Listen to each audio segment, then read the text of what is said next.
So this is part 3 of my respond to Bruce the Monk videos.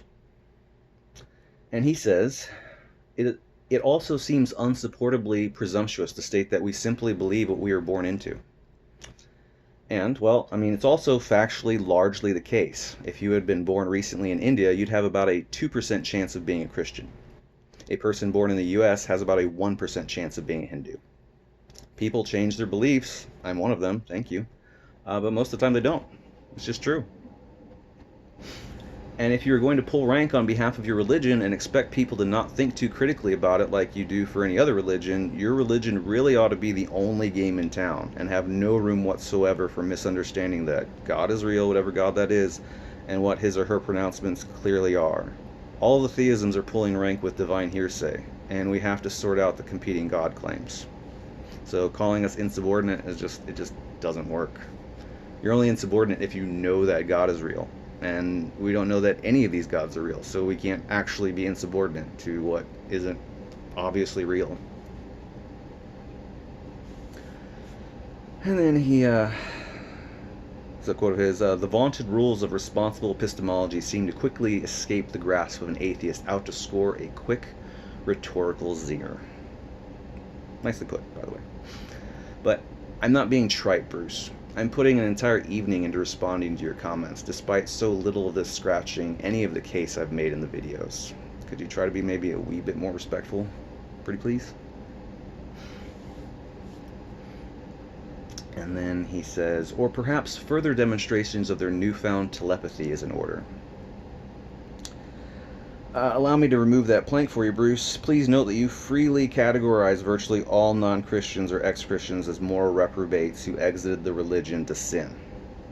Are you psychic? And Bruce says,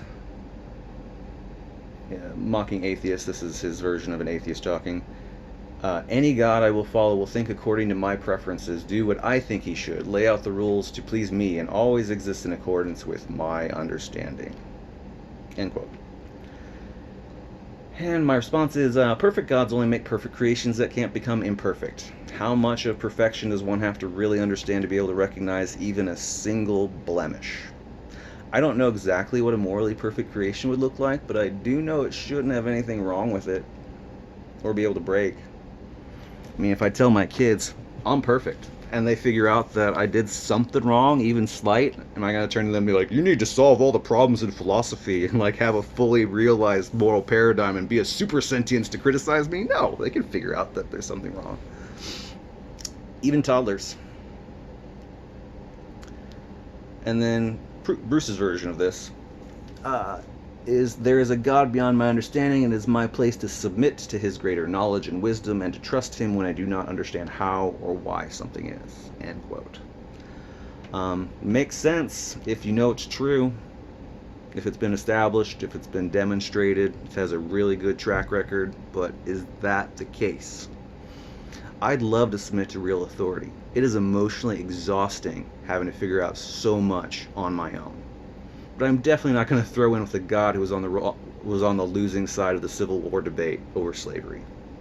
Sorry.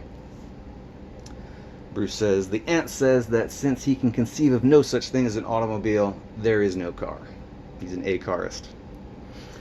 In my response, it's not my fault that when we fix the arbitrariness of theistic arguments, we get something else entirely. Technically speaking, I'm actually an agnostic omni-apatheist. In that, if Max Tegmark's ultimate ensemble universe is correct, and this is speculative metaphysics, so I'm an agnostic about it, then incidentally, all logically possible gods exist, and I don't care about any of them until they show up and demonstrate their trustworthiness.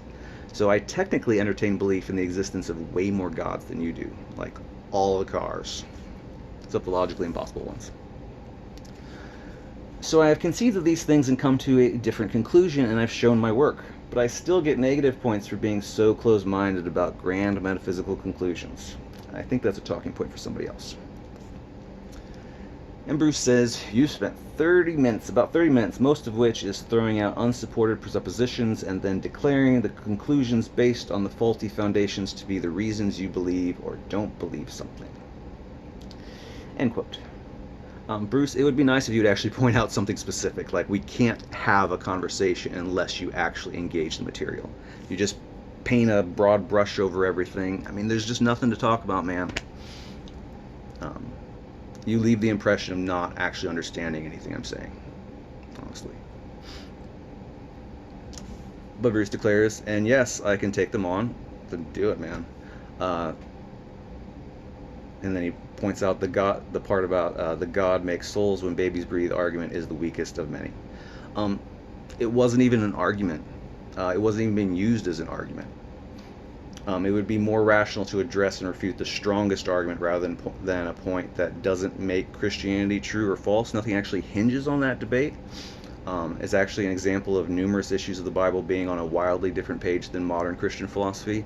And I'm sure you must be somewhat aware that the list I gave is generally representative of mainstream secular scholarship, and that each of those points is an actual argument to be had between biblical Christianity and secular scholarship. We can talk about those things, but they just aren't the most crucial debates, and so I didn't make a case for them because I didn't need to. I just wanted to, give a general orientation of how things look from my perspective, and then I moved in to talk about the actual arguments that I wanted to make and focus on. So that's what happened. It's not just me throwing out a bunch of assertions that should just be taken as the gospel truth. No, everything's up for talking about. So, but you're not doing it. That's not my fault. And then he says, if you were trying to persuade someone who didn't already believe what you did, then you would spend more time on the process. So I don't believe that's what this is for. End quote. Okay, Bruce, I've spent a lot of time on this, and even a lot of time prior to this. I've made tons of argument maps about this. I've written books about this stuff. I've spent more time thinking about this stuff and engaging with people than most Christians are going to do in a dozen lifetimes. So maybe you're just wrong. Even here, this has been 3,500 words so far just in this comment response that I'm giving in a 3-part video series now. Bruce, please give the hypothesis that I actually care about the arguments at test drive. That's all you got to do. If you test it out and we talk about even like the most frivolous argument about the when babies are ensouled in the Bible, and then I don't even have a case to make or whatever. Okay, then you called my bluff, man. I do have a case to make, even on that one. If you really want to talk about the least important one, we can do that. But it'll probably be more worth our while to focus on the more important ones. So it's up to you. Keys are in your hands, man. Whatever you do, that's where this will go. Peace out.